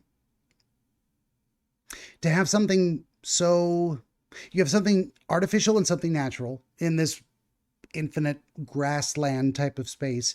Yep. But they've got these very strange fluctuating but very solid colors. It is one specific color at a time, but it's changing. And then it's the new solid color. And that's a very unnatural thing to say it's very natural on a car, very unnatural on a raccoon. Something different like Yeah. this. So there's something going on that's affecting this environment in a way that causes it to appear in these very solid colors.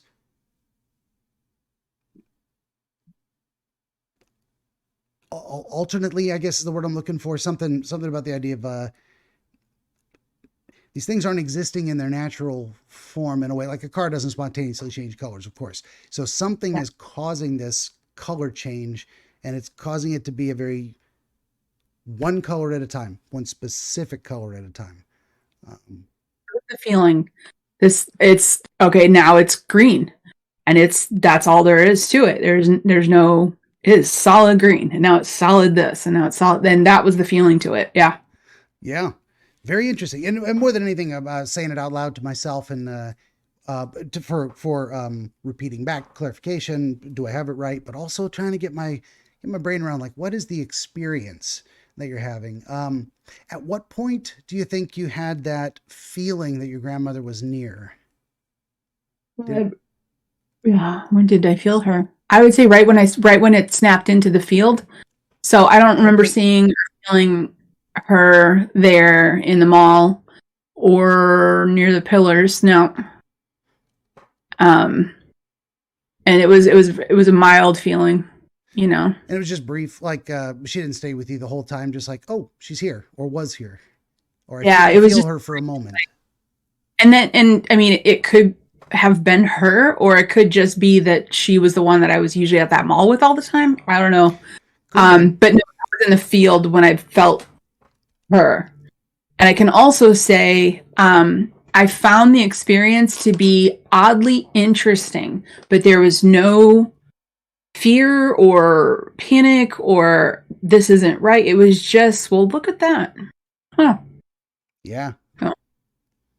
More of a curiosity piqued type of thing. Yeah. Yeah. So definitely whatever you're experiencing is not meant to be perceived as dangerous. It's definitely meant to Yeah. be a curiosity. It's something that supposed to draw your attention and maybe even create a sense of wonder of like, what the heck is going on here? And it may not even be that your grandmother was actually there, but something about your the initial moment of being in that place and seeing a thing brought her to your mind in a way. It's hard to tease out which one because from based on your experiences, she could have been there. Maybe she popped into your dream. That's not necessarily the only possible answer. It could just be you needed to conceptualize what you were about to see by passing that thought through your mind for just a moment. The idea of think of your grandmother and now look at this in a way, or imagine her presence or what it was like once upon a time to feel that presence. Yeah. Do you when you think of this dream, and then from our earlier conversation, the idea of that moment when you first saw your grandmother, you're like, oh my God. Now that was kind of a panicky thing. So they're definitely not the same, but when you do think of those two events, does anything come to mind? Any connections or through line or after? What am I trying to say? Not really feeling it, because the feeling I had in the dream was kind of a very human feeling. I was always okay if I was with her. Mm. Like, she was my touch point. I'm safe. So Okay. if I'm with you, and so really anything, and her and I would go on these fun adventures, and I had never had an ounce of fear when I was with her. When I wasn't with her, I did. So that, I think that's kind of what I feel like. If I look at the dream, it feels like, oh, you're here, then I'm okay. That was definitely when you started explaining that. I was thinking about that. Maybe that moment was remember what it was like to go and to be introduced to new things, to have new experiences that maybe you didn't understand from the perspective of remember you're safe, just like you were with your grandmother. This is not meant to be scary, and you can put that out of your mind. Yeah. Yeah, because I remember being a kid, and she decided she was going to drive super fast for the fun of it. And we were just, and she went through like a stop sign. It was just, not once did I have any fear. Like there was an interesting thing about her that if you were with her, you were okay. Yeah. But if anyone else would have ever driven like that, I would have been scared. So yeah. There's something very special about having that kind of confidence in someone's ability. Like this, they got this. They know what they're doing. I don't have to worry about it. Yeah, from a very young age, she had me absolutely convinced, if you're with me, you're okay. And fair enough. That was it. Yeah, and it very well could not have been true, but it turned out to be true. Nothing bad ever happened with her. Say yeah, exactly. Okay. Sometimes I think I talk over you and then it cuts off your volume. I don't mean to do that. But so I miss some of the things you say sometimes. So we have two. Okay. You notice the car first, the raccoon, and then the flowers, kind of in that order. Yes. It's interesting too. So you've got, what is a car? It's very much a machine or mineral, man-made. Then you've got like animal, and then you've got vegetable. But you could maybe notice the grass first. Go ahead. I'm a huge car fan. I love cars. Okay. And that's maybe the VW Bug Classic has a special place in your heart. I don't have any history with the VW Bug, but to kind of lay out how much I love cars. Oh, this is interesting. When my grandmother passed, she divvied out money and she gave every grandkid $5,000 with instructions. She's so fun. If you spend this any way responsible, I will haunt you. That's what she did. It was just super funny. And so I went to an auction and I bought in an auction an Isuzu Trooper and then had it painted two-tone chameleon purple and pink, which is the kind where if you look at it one way, it's purple. If you look at it a different way, it's pink. Love cars. Love cars. Okay. That is important Don't to know too. Say, go ahead. don't love raccoons. I don't have any raccoon connection. No. Okay, fair enough. And flowers, you say, are maybe you like them or appreciate the beauty of them, but you're not a flower person. You can't really tell species apart, etc. Not big Yeah. into this is a very rare form of iris. Okay, No. right? Fair enough. So you've got something you would say have a very positive attraction towards. Raccoons, not so much. Maybe a more negative association or repulsion from, in a way. Like, I'm not going over there. I'd rather go over to the car. But then also now something you're more neutral about starts popping up, and all of these things, positive, negative, or indifferent, are all changing their visual appearance. And how would you describe? I keep stopping myself at that moment of like, how are they actually changing? You did describe it as one solid color, now another solid color. Was it rapid, or was it like it was very much blue for blue time? Blue time lasts for a time. Now, red time. How would you describe the frequency here? I would say it was like in a blink. So it's yellow, and then you blink, and then it's red. And the strongest thought process was this color change is happening. Like, I wasn't so much thinking about like the grass or anything. I was just really focused on it. These are changing colors. Yeah. But it was a blink. And then I knew it would change again, and it did. It was like, okay, now it's this. But I don't remember. There's no fade. There's no shift. Just like that. So was it when you say blink, that is a description of the rapidity of the suddenness of the change. Did it stay a consistent color for a period of time and then bloop? Mm-hmm. It stayed a consistent solid color, didn't change. It's hard to tell in a dream, isn't it? Yeah. A minute, Okay. right? Sure. And then in a minute, it changed again. Okay. So it wasn't like 2 seconds, or it wasn't flicker, flicker, flicker, flicker. It wasn't like that. It was more a period of Long time. enough. So that's interesting. It's blue. Everything's blue. It's all one solid blue. That's interesting. Blink. Now it's green. Yeah. And yeah. And you described it that the different objects were not always the same color. The car wasn't the same color as the raccoon at the same time. Were they ever the same color? All things at once? They were always different colors. Okay. And they were always primary colors. Okay. Like there was no off red or light blue. It was red, orange, yellow, green, blue, purple. They were just primary colors. And never the flowers the same color as the raccoon is the same color as the car all at once, as far as you could tell.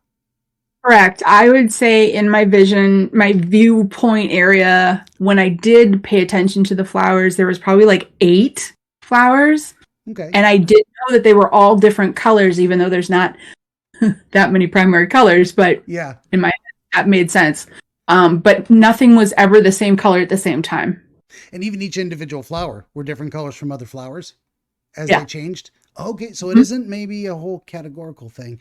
I don't know if anything was coming to mind with the whole animal, vegetable, mineral thing. Suddenly you jumped over to the idea of your love of cars. So once I started saying, machine, mineral, animals, raccoon, and so there was positive and negatives, a push-pull and an indifference. Where were I keep imagining the flowers off to the left of the raccoon. Is that where they were? Or were they in the distance in the middle? Were they right in front of you?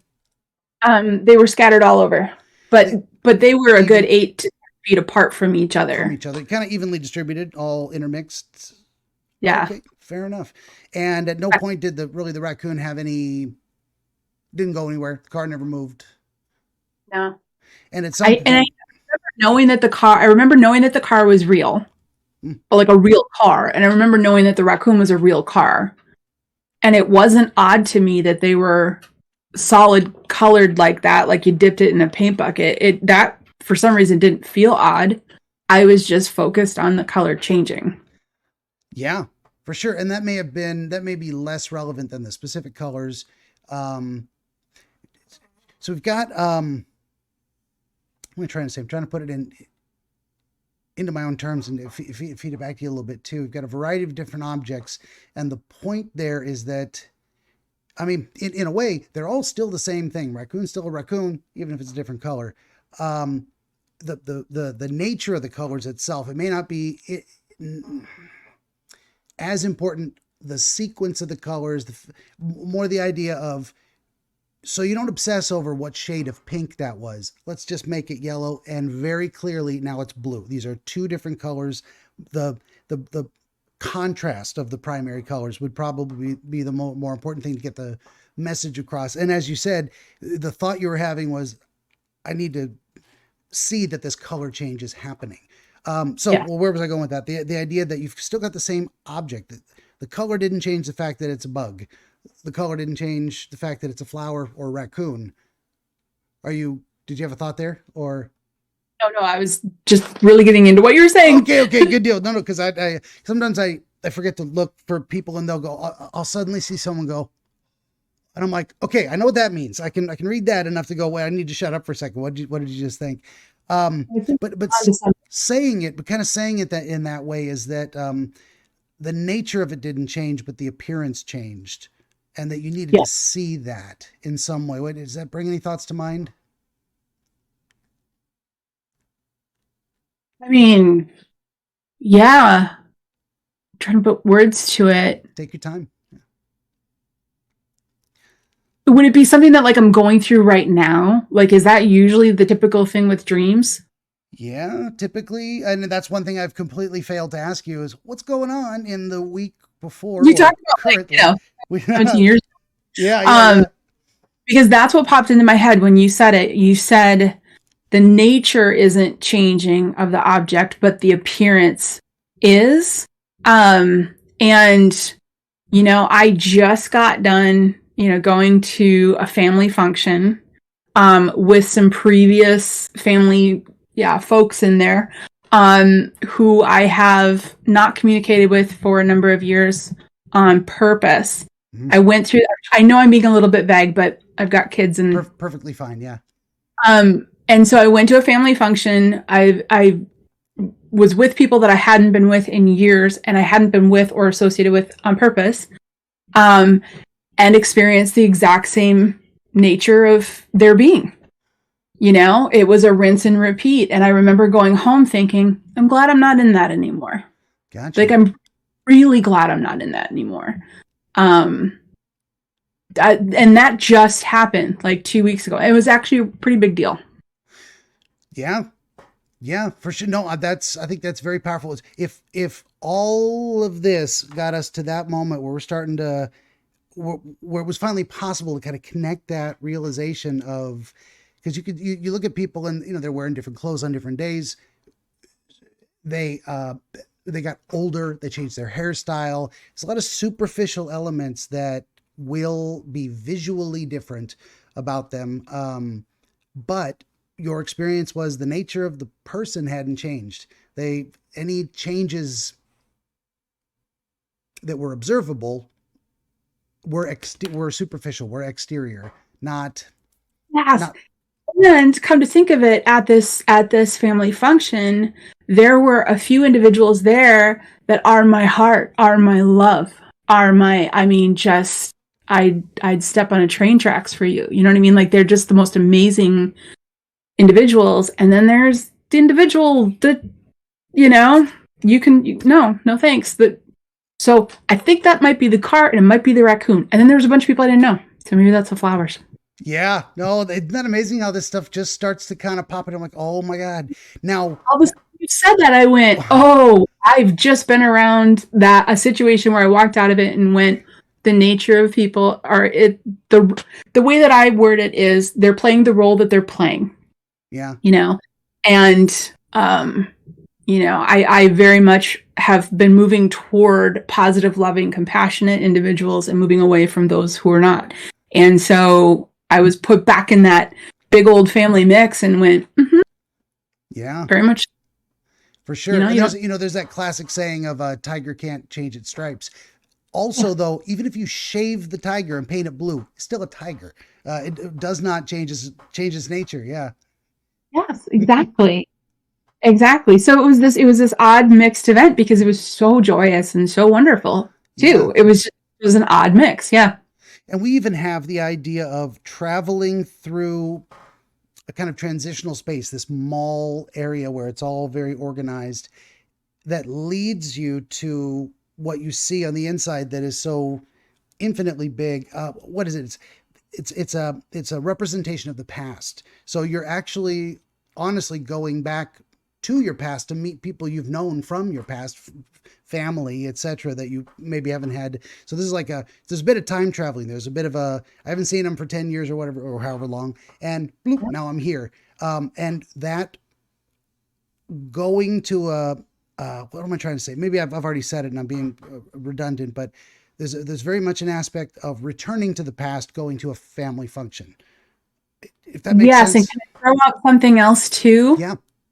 Um, one thing I found interesting is that I went to this family function, had an absolutely lovely time, and didn't feel the negative attachment type stuff from years back. So it was almost this like I know there's something there and I'm trying to put words to it, but in the dream I wasn't scared or sad or upset or anything. I was just going, "Oh, that's interesting and that's interesting." And that's kind of Yeah. like all the healing had been done over so many, you know what I mean? So everyone's fine.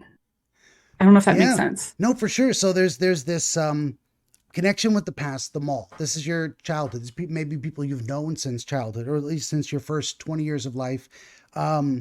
And it's represented by this kind of mall space, place near where your grandmother lived, a Mm-hmm. place you spent a lot of time, place that represented, the familiar, the predictable, the orderly. It's the mall. I know where to get the mall. I know where the stores are. I know what I like at the food court.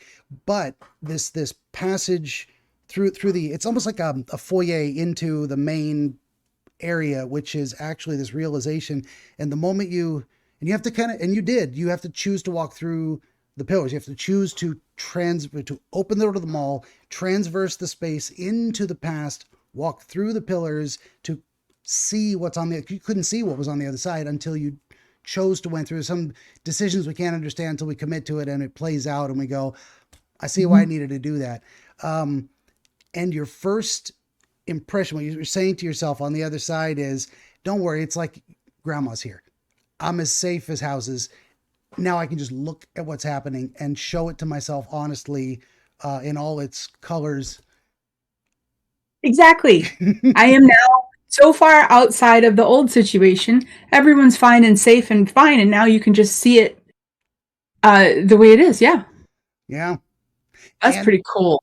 yeah. Well, and also the idea is that the idea of this being an infinite space seemed to occur to you as you were first getting your first look at it. So rather than it being significant that it's infinite space, what is the unknown but a place of infinite possibility? You don't know what you're going to see until you see it, and then it becomes a finite reality. So there's that moment of investigation before we perceive what's happening, where the possibility seems endless. What's going to happen? What are these people going to be like? You don't know until you meet them again and you go, oh, now I see they're the same.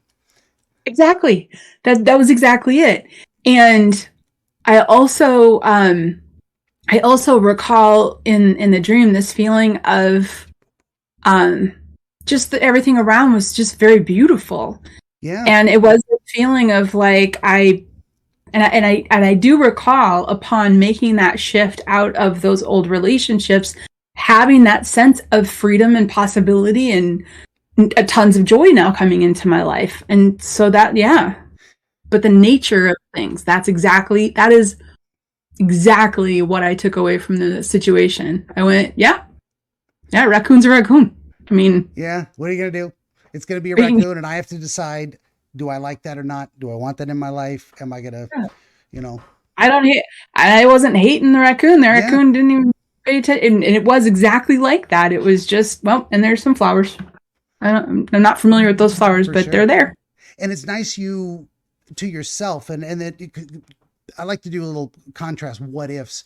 You could have put this. It was a, like when the mud dries out and cracks under extreme heat, and you got just this hellish landscape. Like, you could have put this all in there. No, it's beautiful, soft grass. It's a very welcoming, inviting environment. You didn't give yourself any, fear-based stimulus type of imagery of like reasons to be suspicious, to be uncomfortable. You just really wanted to look at this, but from that perspective of, I'm okay. I'm okay with this. This is actually generally nice. Yeah, that literally sums up the experience. That is really cool. I wish weekend. That's how I wish I had more things to say, but like, wow, it always blows my mind when we get something useful like that and people go, this makes a lot of sense suddenly. Cause like, I'll tell you this honestly, I get through some of this stuff. I'm like, I don't know what I'm going to tell this person. I don't know what am I supposed to do with this stuff? And sometimes if I just keep talking long enough, something pops up, like you said. And I think this goes back to what we were saying earlier in terms of like approaching something with your intent. And I'm coming in genuinely, with unconditional positive regard, looking for a good outcome for you. And I'm opening myself up to anything possibly useful to connect with what's inside of you that might explain the images you chose to show yourself and the understanding you wanted to take away from it. And that's magical to me. That's 100% spooky woo. I don't know what that is. I don't know how it happens. I can't make it happen. I just open myself to it. So that is what intuition is all about.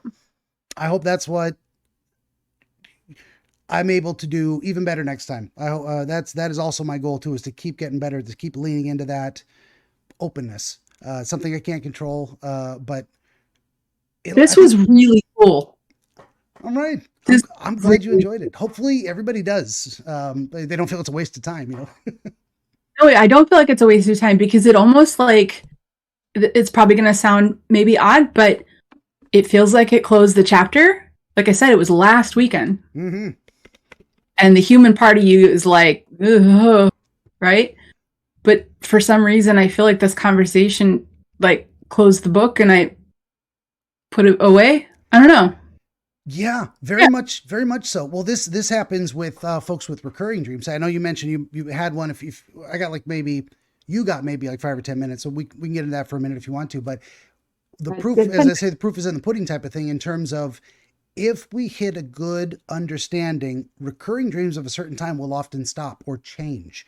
They're specifically scary dreams where bad things are happening. If you get an understanding of what it is you're trying to process, then you don't have to have that experience anymore. And I like the way you said it. And that's actually what I'm going for too, and what I think people are experiencing is the idea of, once you understand what you were showing yourself and why, what is the concept you wanted to make conscious? Well, once it becomes conscious, it's like, it feels like closing a book and end of that chapter. And now I can move on. I can let it go. Understanding it on a level that I didn't before. I went to it, there's some stress, but I went to it bliss, right? So it was this whole like mix of stuff. Got back, was trying to process through it and everything, and this just, I don't know, it just kind of closed. It just wrapped it up and went, okay, yeah, that's exactly what it was. And then I'm like, yeah, that's exactly what it was. Very nice. That is exactly the end of these experiences I'm looking for, that I can give people something of value and they feel like it was worthwhile. I appreciate that. Since you do have to go, did you want to do the outro, wrap it up, etc., or do you want to mention the recurring dream or another time? Okay, good deal. And we can always talk again. I've had folks back, and you're in the Discord now, so you can keep in touch. If anything connected to this dream happens again, let me know. Like, oh, I was in the field and there was a Volkswagen, but the raccoon was gone. Wait a minute, why? What's happening? I want to know, right? Okay, so let's do the outro stuff. I'll get you moving here. Once again, I want to thank our friend Isabeau Maxwell out of North Florida on the living the van life, author, YouTuber, spiritual teacher, thesagemethod.com. You can find that in the description below. And I'll do my housekeeping. Would you kindly like, share, subscribe, tell your friends? Currently 15 available works of historical dream literature. Get them on Amazon, get them through BenjaminDreamWizard.com, big books page there. And I'll just say again, Bo, thanks for being here. I've enjoyed talking to you. Thank you for having me. This was awesome. Oh, I don't do well with praise. Don't applaud, just throw money. All right. And everybody out there, thanks for watching.